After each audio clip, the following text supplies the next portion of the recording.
I'm Anna. I'm Ben. We're AutoSave. Welcome to our channel. So you're watching the Apothecary Diaries, Season 1, Episode 14. Last episode, we have been welcomed into the outer court. We failed the court lady exam. That happened. We're Jinchi's personal servant. That's pretty cool. Yeah, I mean, I hate that creepy dude.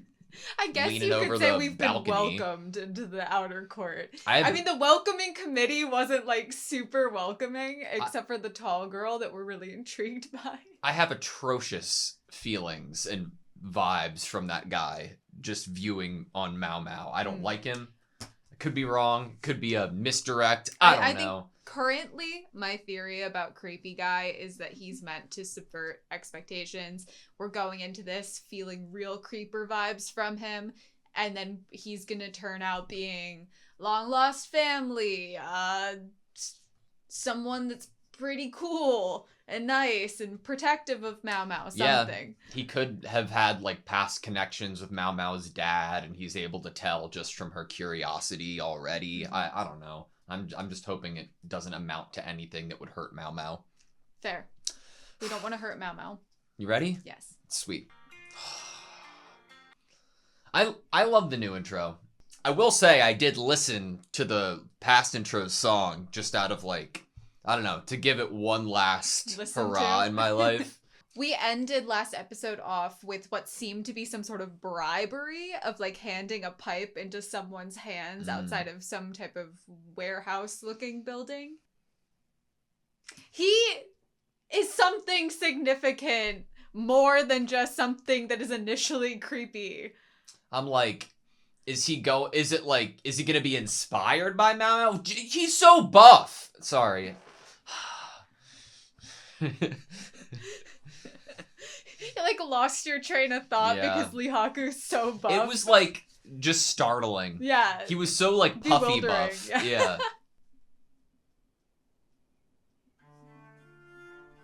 Oh gosh. This song is incredible. The new concubine taking the place of Ao Duo. Selective color is so fucking cool, man.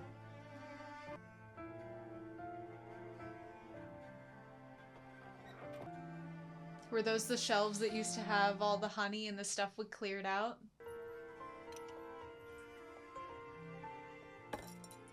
Oh my god. Someone doesn't seem happy about being a concubine here. I'm so excited. The new pure consort. Yes!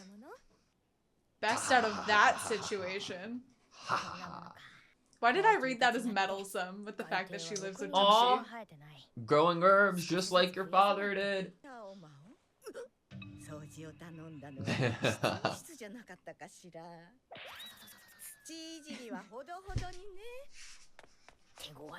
Interesting shot. I like that she's allowed to garden though.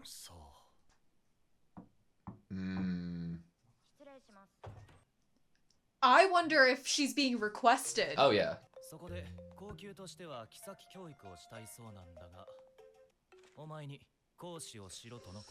Oh man. Teacher Mau Mau. Look who recommended you. Luha and Gyokyu?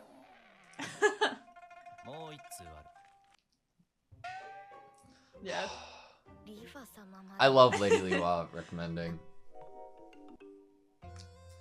Oh, that type of teacher! Oh! Oh! I can make you aphrodisiacs! Lady Liwa was like, it worked.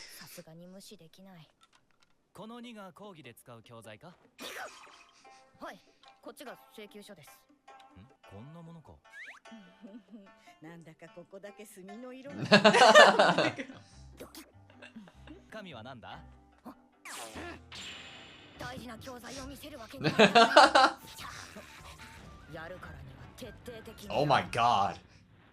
What does this mean? What are these teaching materials more like?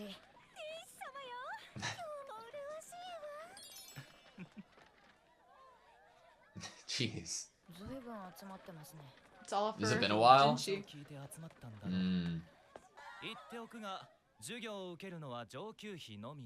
All of them get to be there. Yay!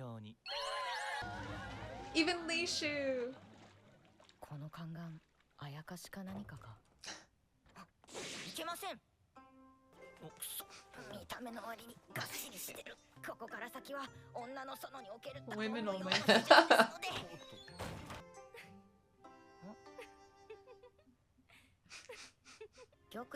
Oh, it feels like it's been I wanna hug forever. her. I want to hug Oh her. my god. I'm glad that her taster's here. I feel like there's a little bit of trust in between them now. Look, there's like so much relationship. Who is with Lady Luiha? The lady in waiting, face powder incident. Oh my god, look at her. I would be a little scared of you after that. Okay, okay. Lolan.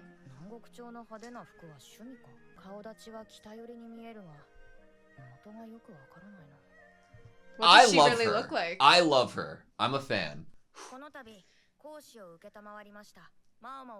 This is so wild. I know, this is... I don't even know. I'm scared. I feel like I should be outside of Jinshi.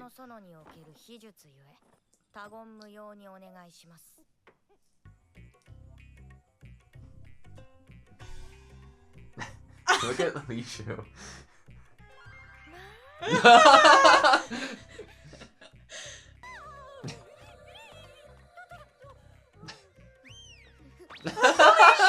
Lishu shouldn't be here. Oh my god. She's too innocent for this. I don't need it. Two star pupils over here. Lishu fainting the whole time. I think Laolin needs to see the magic of Mao Mao in like other fields as well. Firsthand, and more intimately. Mm-hmm. Look at the red on his cheek. Is that from Leaning On?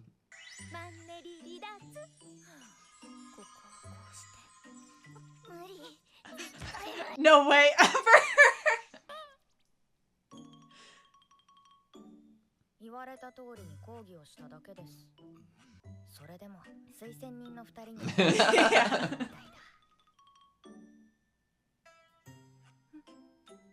Reaction to Jinshi? I don't think so. I think she was looking at Mao Mao. Mm. I can't wait to see what the real personality is under all that makeup. Oh my god.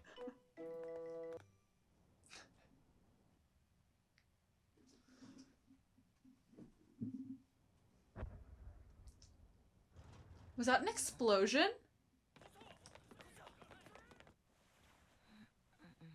What the fuck? Is that ash? It looks like snow, but I think it's ash. No, it is snow. Master Locken. The pipe.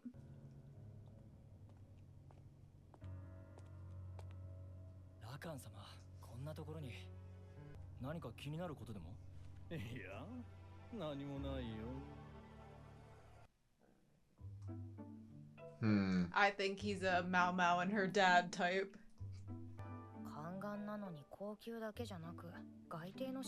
Yeah, I wonder why that is.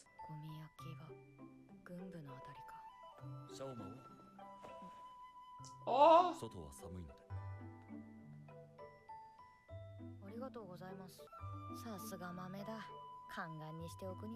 Jinshi might be jealous. Yeah, I was about to say, you put a coat on his girl.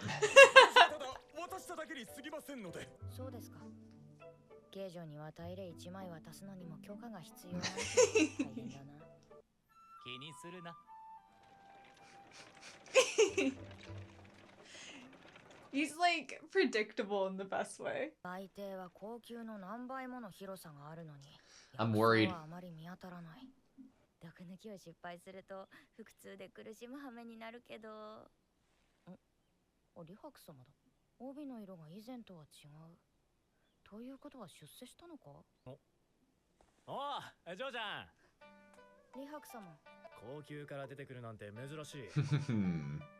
He doesn't know. 解雇されたこと知らないのか。李白様、六将官三姫の一人、大輪姉ちゃんに惚れて。Ah. Okay, yep, that makes sense. しようとする愛すべきバカなところがある男だ。 That's why he's more muscly now. 平民の半年。 Wow. 高くてそうそう呼べないもんな。 She did like his muscles. 相手によく茶を飲みに来てるらしいけど、天井の蜜を知った男は一目でも拝めればと通い詰めてるんだろう。頑張ってるんだな。 I wish you luck. いえ、今は高級勤めからとある御人の部屋付きになりましたので。 A certain official. 部屋好き？誰だそんな物好きだ。ええ、物好きですよね。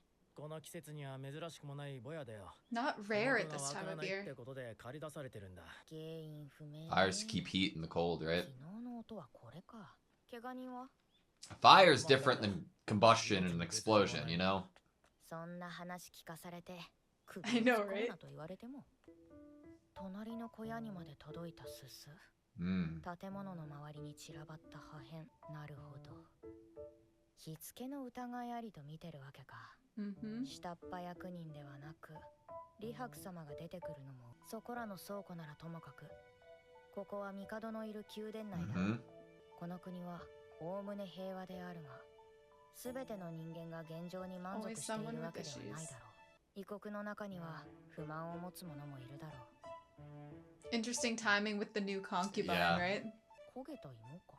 Burnt potato. ということはここは食料庫。 Ooh, the pipe's in front of her.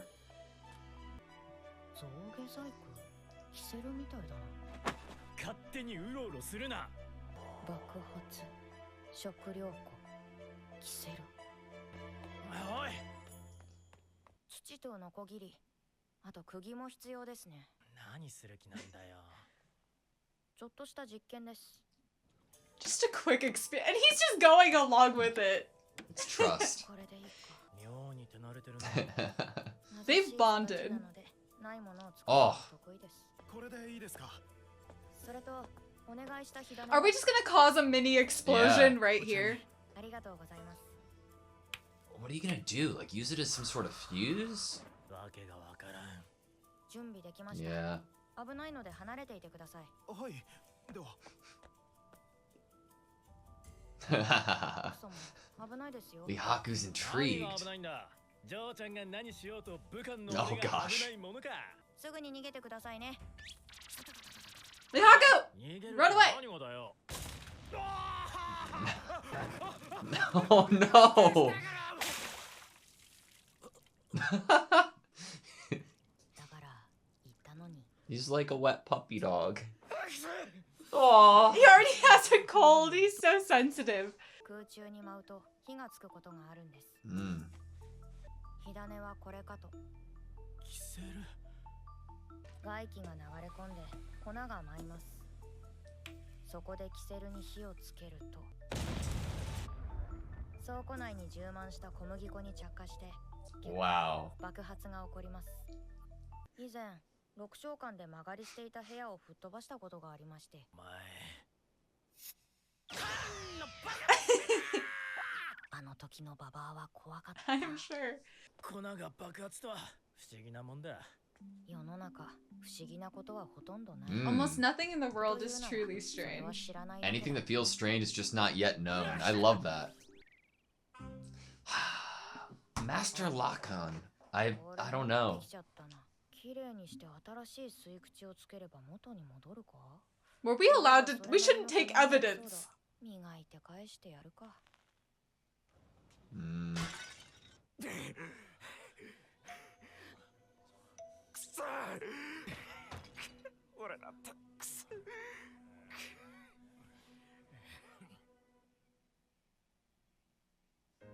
Ah! What do you mean? Is somebody upset that Lihaku got a promotion and they didn't? Okay, that was the Apothecary Diaries, Season 1, Episode 14. So we see in Episode 13 a close-up of Master Lakan, or Lakan, and then what follows is the pipe being handed over from somebody in a long cloaked outfit handing the pipe over to A warehouse guard. Yeah. Yeah. Okay. My first thought is like, oh, is that Master Lock-in, right? Actually, before we go on, how about we just re-listen to his name being said, so I at least have a shot of pronouncing it correctly. Okay, you'd want to go back a little bit further. Lock-on. Yeah, okay. So, Master Lock-on. It could be him. That's my first thought. But when we full screen it, it looks like the garment is touching the ground. It's someone who's wearing, it's either a female or it's someone in more like a eunuch or Master Jinshi's attire. Like, definitely not like another guard of another warehouse. So Lacan is still up like on the list for me, Mm-hmm. but he's not my number one. Like you made a really good point in bringing up that Laolin is now within the palace, Mm-hmm. and it's interesting timing to say the least, especially with how vague of a character she is to us currently. Mm-hmm. And I like it could be her or one of her servants acting upon her will, or potentially her family's will, from what Mao Mao said about people being, there are people unhappy, whether it's from famine or drought or just barbarians, and it could be a plant within the arrival of a new concubine. I mean, it did directly blow up a food storage source, and that's pretty important. Mm-hmm. They don't seem too rattled with the fact that this was food storage. It's not like they are currently going through a famine. That's not how they're acting, at least.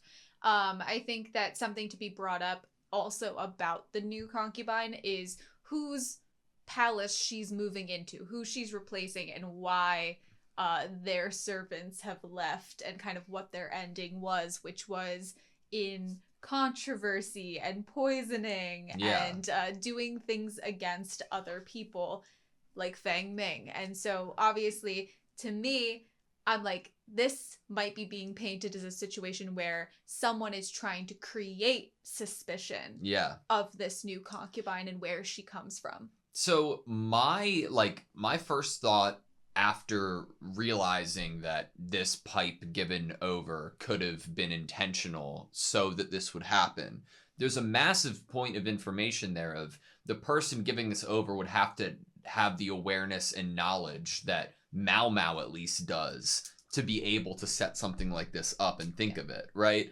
I don't know if we could connect that to Laolin potentially already seeming like they knew quite a bit in terms of teaching when it referred to other materials earlier in the episode. I thought that she just didn't care, didn't want to listen. Gotcha. That's how I took that. I think, but she could also know this stuff and be like, this is whatever, or maybe she views herself as not being someone the Emperor is going to visit often. We get Mao Mao speculating that she's of an age where the Emperor probably will be visiting her often. Maybe she feels otherwise. She definitely didn't seem to love the fact that she's a concubine by how she took off the headpiece. And just like kind of dunked it down into the tray. Definitely get better vibes from Master Lock-on after this episode. I mean, like, in just his very silent moment this episode of him rubbing his hands with white, which looks like it's flour, and seeing the pipe, it gives me like, okay, he's deducing it in the same way that Mao Mao did. Very quick though, and very quick-witted, and doesn't even need to make a test of it to show people, you know? And isn't even answering about it. When someone says, oh, like, have you noticed something? He's like, no, nothing at all. And I went into this episode having, like, crazy town theories within my head of the fact that Lock-on was related to Mao Mao's dad, or knew him, or was a pupil of his, or a son of his, or something. I still feel like there needs to be more fleshed out in terms of family dynamic with Mao Mao, even if it is found family or adopted family. And I feel like this character, that was just a crazy town theory. And now by how he's acting in this episode, but not only the fact that he seems to be putting the pieces together here, but the fact that he is unwilling to announce his speculation and conjecture is exactly like Mao Mao's dad, right. and what he's been trying to teach her is like, hey, you're in the rear palace, that's a dangerous place, you need to be careful with, like, what have I told you about conjecture before? One thing this is to me, like, this explosion is an isolated incident at the moment, and it's not enough to like cause like massive panic in the sense that nothing that was blown up was so substantial that it's causing ripples. But I think that us seeing Master Lacan also, you know, being observant as he is, might mean in the next coming episodes there are more incidents like this or similar things that will happen. I love that idea, because how I would view, if within that context, that this is only the beginning of maybe a series of events, if you do not, if you are acting, say, how Lacan is acting here instead of Mao Mao, you aren't showing your cards too soon. Yeah. You're basically baiting whoever the possible criminal is to continue acting, and then they might slip up and you might be able to catch not only them, but catch the bigger fish, if you will, the person who might have sent them to do the thing. I mean, in terms of criminal investigation, this isn't a 1-for-1 because only 2 other people that we know got to see the experiment Mao Mao did. But the idea of revealing that card to, let's say, more people theoretically, it could give the person who caused this incident in the first place enough knowledge to change their MO so that they wouldn't be caught. And somebody like Master Lacan wouldn't speak up yet until it was more of a certainty and he could really investigate. Right, like it was only 2 people, yes, but Lee Haku has been promoted and he was there to be kind of looking over this situation. Therefore, what he learns from this experiment and what she says to him about tell the warehouse guards not to smoke in these warehouses, that is going to be probably said to other people, as that's Lee Haku's job. So definitely has me, I love how this show has me always in such like a speculative brain space. Yeah. Because I'm like, you're so right for bringing up like the MO too. Like, wouldn't this have the person either pay a little more attention to Mao Mao because you've now seen for sure, got confirmation that she was able to suss out what you were doing there, and then you might definitely change what you're doing or how it is perceived, or maybe keep her away from whatever the situation is. Like, I think the idea of this person giving this ivory pipe over, like, it's very easy for me to jump to, okay, this was planned. This person knew that it would inevitably end in an explosion. But there also lays on the table that this person, whether from Lao Lin's, you know, party or not, was just gifting something precious to a storage worker and it was an accident. But my mind definitely first jumps to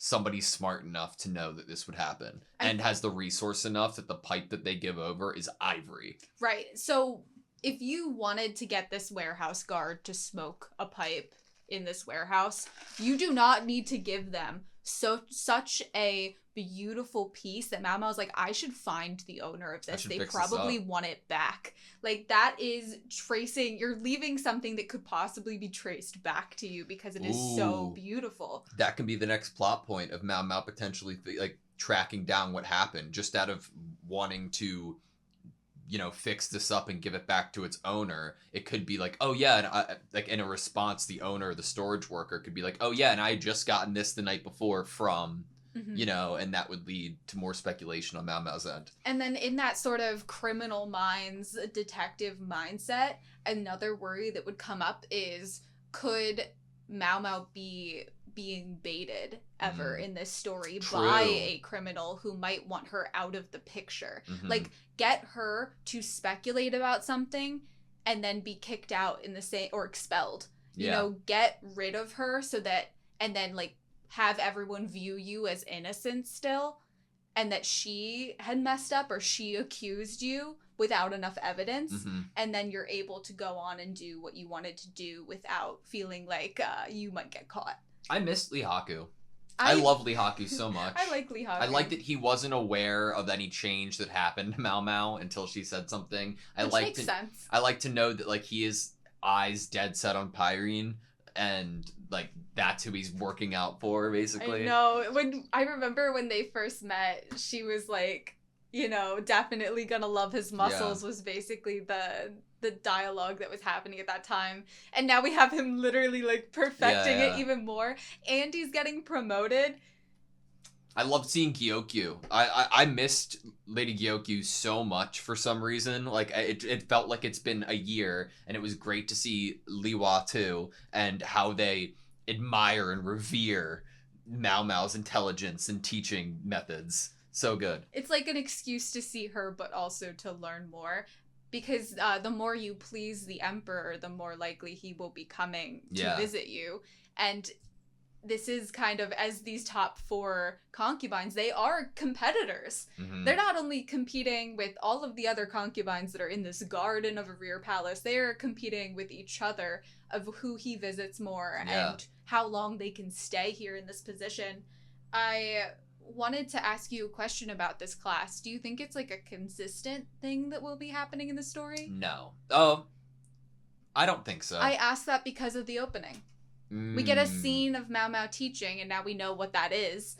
And so I'm wondering, is this a consistent thing to keep the concubines in the story on the screen for us and to get us to know the new concubine? With the amount of materials Mao Mao took with her, I feel like within this genre of teaching, we've settled it.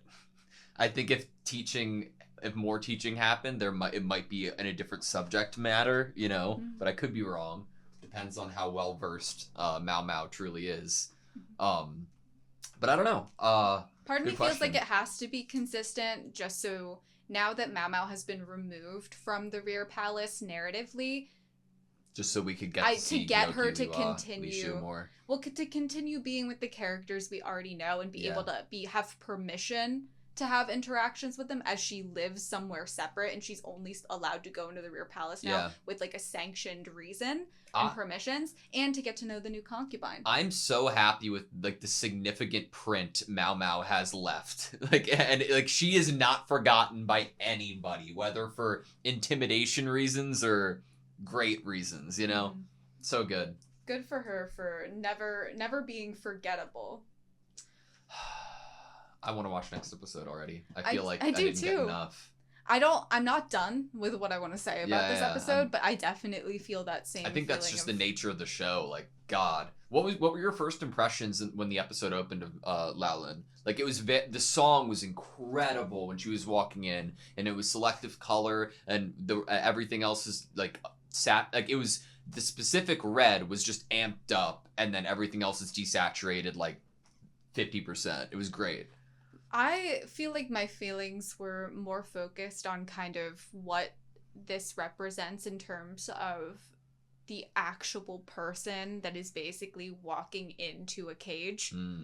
We're like from Lady Fuyu and Lady Gyokyu having discourse with Mao Mao about the luckiness of Lady Fuyu for being given as a present to someone she in fact really loves. Yeah. Like that idea that this is a new concubine basically entering into a cage where she does not get a choice of like love and her freedom is being taken away. I mean, her freedom might have always been stifled by the fact that most of the main concubines come from really important families, but it almost felt kind of sad to watch such a it's like you're watching this beautiful bird that is like should be flying free just fly right into a trap or a cage and have to just sit there for someone else's viewing. And the selective color was really gorgeous as well. In my opinion, I think Laolin just like I think it's funny that her entire perception of who Mao Mao is at the moment is just like Mao Mao, sex expert. Like that's all she knows from Mao Mao. I think she's definitely intrigued by Mao Mao. Because when she was giving that look after Jinshi came in, you were thinking that it was towards Mao Mao. I was thinking they were making eye contact. Yeah. And it was during that time that Mao Mao looks at her and is like, I wonder what she looks like under all of that makeup. Yeah. Which I think is a really good thing to add into this story. We get the feelings that both Jinshi and Mao Mao as characters are both wearing something or putting on something that is distorting from who they truly are, or disguising themselves for protection in whatever way or form. And this idea that there's a character that's doing the opposite of what Mao Mao does with the freckles, a character that is putting on more makeup in order to possibly hide something about themselves or protect themselves. Interesting. I'm definitely intrigued to get to know her more. I think that the last thing that I wanted to talk about was there was a line, I'm going to say around 19 minutes in, about everything is strange. Or nothing is truly strange. Almost nothing in the world is truly strange. Anything that feels strange is just not yet known. Yeah, I just really like that line, so I wanted to make sure to point it out. Interesting. It reminds me of the Why Fish Don't Exist book a bit. We read a book called Why Fish Don't Exist. Yeah. If we haven't already said that and you don't know what we're talking about. It's a good book. It's a good book. I just love when a person or a character has this, like, mentality about them that what's unknown isn't, like otherworldly. It just needs to be, the time just needs to be taken to understand what that unknown is. I love it. It's one of my favorite tropey kind of things. It's definitely an overarching theme, at least for how Mao Mao functions in this world, of so many people so readily believing in either dismissing things or thinking of things as curses or ghosts. All right, that's all I have you. Yep. Thank you guys so much for watching this video. Please like, comment, and subscribe, and we hope to see you next time.